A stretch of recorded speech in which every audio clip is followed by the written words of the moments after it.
আসসালামু আলাইকুম রহমতুল্লাহি অবরকাতুহু। সম্মানিত দর্শক, এবারের বিএনপি সরকার ক্ষমতায় আসার পর সম্ভবত আকাশের যে বর্ষণ, রহমতের বর্ষণ, এটি বুমেরাং হয়ে পড়েছে। অনেকগুলো সমস্যা আমাদের দেশে চলমান ছিল, সেই সমস্যাগুলো অতীতে যে কোনো সময়ের চেয়ে বেড়ে গেছে। বিএনপি ক্ষমতা গ্রহণ করার সঙ্গে সঙ্গে দেশে এবং দেশের বাইরে অনেকগুলো সমস্যা মারাত্মকভাবে মাথাচাড়া দিয়ে উঠেছে। একই সঙ্গে যে সকল সম্ভাবনা আমাদের দেশে ছিল, সেই সম্ভাবনার দ্বারগুলো যাকে বলা হয় ক্রমশ বন্ধ হয়ে যাচ্ছে। ফলে এই সরকারের পক্ষে দেশ চালানো, পরিস্থিতি সামাল দেওয়া এবং পূর্ণ মেয়াদে, অর্থাৎ 5 বছরের জন্য তারা যে যাকে বলা হয় ক্ষমতা নিয়েছে, এই 5 বছর পূর্ণ মেয়াদে ক্ষমতা পরিচালনা করা বলতে গেলে একেবারে অসম্ভব হয়ে পড়েছে।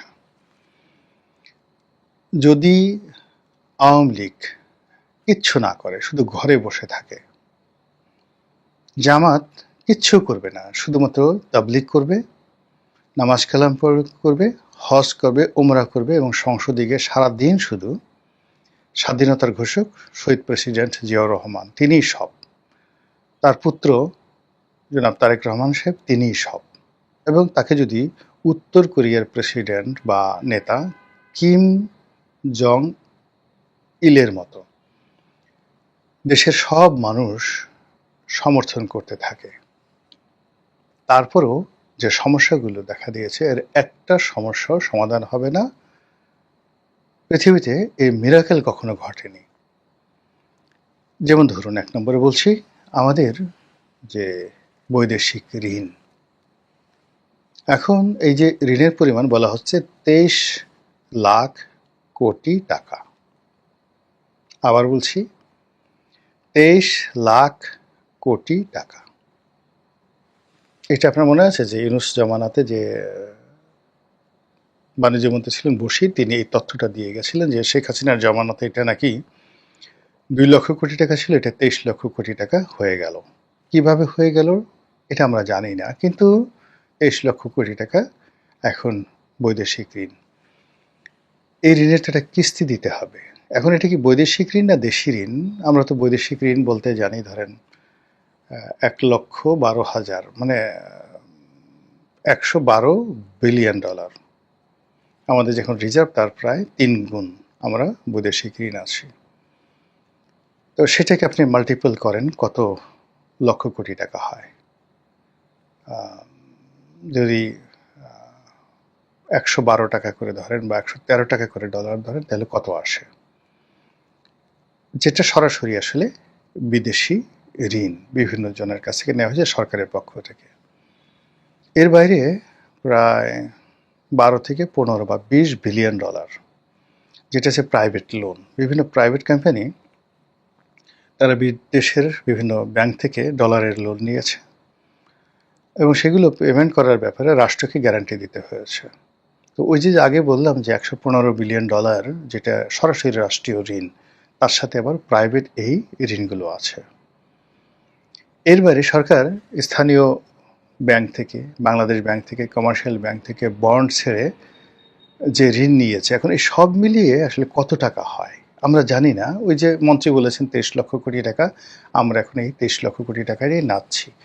এর মধ্যে বিদেশি কত, দেশি কত, এগুলোর কোনো ব্রেকডাউন আমাদের কাছে নেই।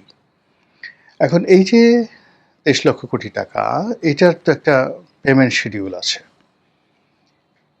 এটা আপনি বাংলাদেশ থেকে নেন বা বিদেশ থেকে নেন, এটা আপনাকে পরিশোধ করতে হবে। যখনই আপনি পরিশোধ বন্ধ করে দিবেন বা কোনো রকম সমস্যা হবে, আপনাকে নিজেকে দেউলিয়া ঘোষণা করতে হবে, রাষ্ট্রকে দেউলিয়া ঘোষণা করতে হবে। তো সেটা যে আমাদের এশিয়াতে এটা হয়নি। ইউরোপে ধরেন গ্রিস কয়েকবার দেউলিয়া হয়েছে, স্পেন কয়েকবার হয়েছে, ইটালি হয়েছে। তো ওদের মানে বন্ধু রাষ্ট্রগুলো তাদেরকে এগিয়ে এসেছে সাহায্য করার জন্য। আমরা দেউলিয়া হয়ে গেলে কেউ আমাদেরকে একটা পয়সা দেবে না। এই সমস্যা আপনি কিভাবে সমাধান করবেন? মানে তারেক জিয়া বলেন, যা কিছু বলেন, তাকে তো এই অর্থনৈতিক বিষয়গুলো আপনি মানে যদি ধরেন বিএনপির যারা লোকজন আছে, সবচেয়ে ভালো যে এক্সপার্ট বিএনপির মধ্যে ধরেন দুজন লোক, আমির খসরু মাহমুদ চৌধুরী অর্থমন্ত্রী, গিয়ে দেখেন তো সে একটা ভালো ব্যবসা প্রতিষ্ঠান চালাতে পারছে কিনা, তার একটা যাকে বলা হয় অর্থনৈতিক প্রতিষ্ঠান আছে, সেটা লাভজনক কিনা। তো যে তার নিজের প্রতিষ্ঠানটাকে দায় দেনামুক্ত করতে পারেনি, সে কি করে দেশমুক্ত করবে? আচ্ছা, এরপর ধরুন বর্তমান বাংলাদেশ ব্যাংকের গভর্নর, তিনি নিজে একটা সোয়েটার ফ্যাক্টরি চালিয়েছেন এবং সেখানে 87 না 88 কোটি টাকা তার খেলাফি ঋণ। তিনি কি করে বাংলাদেশ ব্যাংক চালাবেন? এরপরে সালাউদ্দিন সাহেব আছেন স্বরাষ্ট্রমন্ত্রী, তার কি কোনো কোম্পানি আছে, ব্যবসা আছে, বাণিজ্য আছে, বা কোনো গ্রুপ অফ কোম্পানিজ আছে যেটাকে তিনি দেখাতে পারেন যে আমি এই 20 বছর ব্যবসা বাণিজ্য করে সরকারকে 1000 কোটি টাকা দিয়েছি, নিজে লাভ করেছি, বাড়ি গাড়ি এগুলো করেছি, I have the experience. Even প্রধানমন্ত্রী, তিনিও তো ব্যবসা শুরু করেছিলেন, ওয়ান কম্পোজিট করেছিলেন, ডান্ডি সে ডাইং করেছিলেন, তারপরে কোকো সাহেবের নামে যে কোকো লঞ্চ 1 2 3 4 করেছেন। একটা প্রজেক্ট ভায়াবল হয়েছে, টিকে আছে, লাভজনক আছে, আপনি দেখান তো। মানে টাকা উপার্জন তো এত সোজা না। আমি যেখানে ব্যক্তিগতভাবে একটা দোকান চালাতে পারছি না, ব্যবসা বাণিজ্য চালাতে পারছি না, লাভজনক করতে পারছি না, সেখানে একটা রাষ্ট্রকে আমি কি করে মিরাকেলি এটাকে লাভবান করব? এটা কখনো হয় না। অর্থনীতির একটা ভাষা আছে, আপনাকে ব্যবসা জানতে হবে, রাষ্ট্র পরিচালনা করতে টাকা আসবে কোত্থেকে। তা আমাদের যে খরচের যে খাতগুলো, সেই খরচের খাতগুলো যেখানে চলে আসছে যে আমাদের বাজেটের জন্য 8 লক্ষ কোটি টাকা লাগবে, স্টাফদের বেতন, বিভিন্ন ব্যাংকের সুদ, দেশের বিদেশের ব্যাংকগুলোর সুদ এবং ঋণ পরিশোধ, এবং এই যে রাস্তাঘাট, পুল, ব্রিজ, কালভার্ট এগুলো মেরামত করা, বাৎসরিক কিছু উন্নয়ন কর্মকাণ্ড করা, যেখানে প্রায় 3 লক্ষ কোটি টাকার এই এডিবি, অ্যানুয়াল ডেভেলপমেন্ট প্ল্যান লাগে। মানে এই যে 8 লক্ষ কোটি টাকার কথা বলি, এর মধ্যে ধরেন 2 লক্ষ কোটি টাকা বিদেশ থেকে আমরা ঋণ আনি, বা 3 লক্ষ কোটি টাকা বিদেশ থেকে ঋণ আনি, আর বাকি 5 লক্ষ কোটি টাকা আমরা আমাদের লোকাল যে সোর্সগুলো আছে সেই সোর্স থেকে আমরা রেভিনিউ কালেকশন করি। সেই সোর্সগুলো কি? ভ্যাট, আয়কর, অবকারী শুল্ক, কাস্টমস ডিউটি অ্যান্ড এক্সাইজ, এরপর যে ভূমিকর, অন্যান্য যে সকল কর আছে, সব মিলিয়ে আমরা এই টাকাটা উপার্জন করি। এর মধ্যে 80% বা 90% কর আসে সেই আয়কর থেকে, কাস্টমস থেকে, ভ্যাট থেকে। তো এখানে নর্মাল যে টার্গেট, এই বাজেটের সাথে যেটা কমপ্লাই করে 8 লক্ষ কোটি টাকার যে বাজেট আপনি করবেন, এই বাজেটের সাথে কমপ্লাই করে আপনার যে টার্গেট, সেই টার্গেটে এই বছরে টার্গেটের চাইতে মিনিমাম 1,20,000 কোটি টাকা আপনার কম ইনকাম হবে। মানে জাস্ট অর্ধেক। আপনি চালাবেন কি করে? 1,20,000 কোটি টাকা আপনি কোত্থেকে পাবেন? কেউ আপনাকে তো দেবে না। আর আপনি যদি এখন এই কস্ট কার্টেল করতে যান, আজকে যদি সেনাবাহিনীর সব লোকদেরকে বলেন যে তোমাদের বেতন অর্ধেক করে দেওয়া হলো, কোনো ট্রেডিং নাই, পোশাক নাই, কিছু নাই। পুলিশকে যদি বলেন যে আচ্ছা ঠিক আছে, চাকরি করলে করো, না করলে না করো, অর্ধেক বেতন আর অর্ধেক লোক ছাঁটাই করে দেন, কয় ঘন্টা টিকতে পারবেন? কি অবস্থা চলবে? এখন এই যে ঢাকা চিটাগাং হাইওয়ে আছে, আপনি যদি মেরামত না করেন, মেট্রো রেল মেরামত না করেন, যে জিনিসগুলো রয়েছে কোনো কিছু আপনি না করেন, এডিবি যদি আপনি বাস্তবায়ন না করেন, গ্রামীণ অবকাঠামো অর্থনীতি যদি আপনার চালু না থাকে, কেউ তো আপনার দল করবে না। তো টেন্ডার নাই, টেন্ডারবাজি নাই, তিয়ান নাই, কাবিখা নাই, কোনো কিছু নেই, কেউ রাজনীতিতে আগ্রহী হবে না। ফলে আপনি দেশ চালাবেন কীভাবে বলেন? এটা সম্ভব নয়। আবার এখন দেশের যে অবস্থা, সেই করোনার পর থেকে আজ পর্যন্ত ক্রমান্বয়ে ব্যবসা কমছে, বিদেশে লোক পাঠানো কমে যাচ্ছে, একটার পর একটা শিল্প কলকারখানা বন্ধ হয়ে গেছে। নতুন সেই গত 2 বছরে 50 লাখ লোক বেকার হয়ে গেছে। আর 50 লাখ নতুন শ্রমশক্তি যোগ হয়েছে, তারাও বেকার। মোট 1 কোটি নতুন বেকার, মানে যাদের চাকরি ছিল তারা চাকরি হারিয়ে ফেলেছে, আর যাদের চাকরি হওয়ার কথা তাদের কোনো চাকরি হচ্ছে না। এই 1 কোটি লোকই যে বার্ডেন ফর দ্য নেশন। এমনি আমাদের দেশে যেটা হলো 18 কোটি মানুষ, 18 কোটি মানুষের মধ্যে শ্রমিক মানে শ্রমজীবী মানুষ হায়েস্ট 6 কোটি। তো 6 কোটির মধ্যে আপনার 3 কোটি নারী, 3 কোটি পুরুষ। নারীদের একটা বিরাট অংশ, এখন 80% নারী শুধু গৃহকর্ম করে, বাইরে তারা কাজকর্ম করে না। দেশে বিদেশে নারীদের কত সংখ্যা, সব মিলিয়ে 50 লাখ নারী আছেন। আর বাকি 3 কোটি নারীর মধ্যে 2.5 কোটি নারী ঘরে বসে থাকে। এই যে পুরুষরা যে কাজগুলো করে, যে অর্থাৎ 3 কোটি পুরুষ, এই 3 কোটি পুরুষের মধ্যে বিদেশে আছে 1 কোটি, বাংলাদেশে আছে 2 কোটি।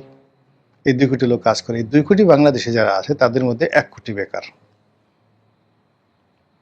তাহলে বুঝতে পারেন যে ইকোনমি, এগুলো আপনাকে খুব বেশি দূরে যেতে হবে না, আপনি নিজেই শুধু এই ক্যালকুলেশনটা করেন যে আপনি কিভাবে আপনার রাষ্ট্রটা চালাবেন, এবং এই 8 লক্ষ কোটি টাকা আপনি আপনার বাজেটের জন্য কোথা থেকে আনবেন, কে আপনাকে দেবে, কতদিন আপনাকে দেবে। এই বিষয়গুলো নিয়ে সরকারের মধ্যে কোনো রকম আতঙ্ক, হিসেব, খোলামেলা আলোচনা, এবং এই সকল ক্ষেত্রে যেটা জনমত গঠন করার জন্য, মানে সরকারের এই মুহূর্তে সবচেয়ে ভয়ের কারণ হলো সরকারি আমলা কামলা। তো তাদের উপর জনগণের একটা প্রেশার তৈরি করার জন্য যা দরকার সেটা সরকার শুরু করছে না, বরং সরকার বিভিন্ন বোগাস কথা বলছে। তারা আরও 5 লাখ লোককে সরকারি অফিসে নিয়োগ দেবে, আরও 5 লাখ। এদিকে প্রাথমিক শিক্ষকদেরকে নিয়োগ দেওয়া হয়েছে সম্ভবত ইউনূস সাহেবের জামানাতে, যাদেরকে এখন পর্যন্ত নিয়োগপত্র দেওয়া হয়নি। এরা এখন এসে এই শাহবাগ ঘেরাও করে সেখানে আন্দোলন তারা করছে। তো যেখানে আপনি এক্সিস্টিং যারা আছে তাদেরকে চালাতে পারছে না, সেখানে আপনি আরও 5 লাখ লোককে নিয়োগ দিবেন। তো এগুলোকে বলা হয় অবিমৃষ্যকারী, এগুলোকে বলা হয় আর্তপ্রবঞ্চনা, এগুলোকে বলা হয় ছেলে ভোলানো গল্প।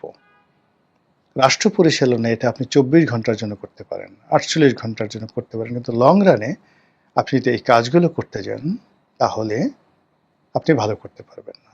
যেটা বলছিলাম যে চলমান সমস্যাগুলো যেটা রয়েছে এটার 90% হলো অর্থনৈতিক সমস্যা। তো অর্থনৈতিক সমস্যা, এটার কোনো শর্টকাট এখানে সমাধান নেই। কোনো নবী রাসূল দেখাতে পারবেন না যারা আকাশ থেকে এনে নিজেরা খেয়েছেন এবং জনগণকে খাইয়েছেন। কোনো গাউস কুতুব ওলি আল্লাহ দেখাতে পারবেন না যিনি কাজ না করে এই কাজ চালাচ্ছেন। কোনো রাজা বাদশাহ মন্ত্রী মিনিস্টার দেখাতে পারবেন না যিনি ইনকাম না করে খরচ করেছেন। তার কাছে রাজভাণ্ডারে থাকতে হবে অথবা জনগণের কাছ থেকে কর আদায় করতে হবে। আমরা এই দেশে এখন এই যে কর ব্যবস্থা, সেই কর ব্যবস্থাতে সামনে যে সকল সিদ্ধান্তের কথা শুনতে পাচ্ছি, এনবিআর থেকে যে সকল কথাবার্তা বলা হচ্ছে করের পরিধি বাড়ানোর ব্যাপারে, এটা এই দুর্বল সরকার, এই মুহূর্তে দুর্বল সরকার, তার যতটুকু অস্তিত্ব আছে সেই অস্তিত্বটাকে এই জাতীয় রাজস্ব বোর্ড আবার বিপদে ফেলে দেবে। তার সঙ্গে যে ঘুষখোর কর্মকর্তা রয়েছে, দুর্নীতিবাজ কর্মকর্তা রয়েছে, কোর্ট কাছারি রয়েছে, বিচারালয় রয়েছে, সবার সঙ্গে যে অ্যাডাপশন অ্যান্ড কোঅপারেশন, এটা এই সরকারের জন্য এক মুহূর্তের জন্য এটা এখনো পজিটিভ হয়নি। ফলে আপনি কি টের পাচ্ছেন যে একটা অশরীর সংকেত, একটা ঝড়ের পূর্বাভাস, একটা ফিসফাস, কিংবা একটা অশান্তি কিংবা একটা অস্থিরতা চারিদিক থেকে ধেয়ে আসছে, অনেকটা কালবৈশাখীর মতো অথবা মরু ঝড়ের মতো। মহান আল্লাহ আমাদের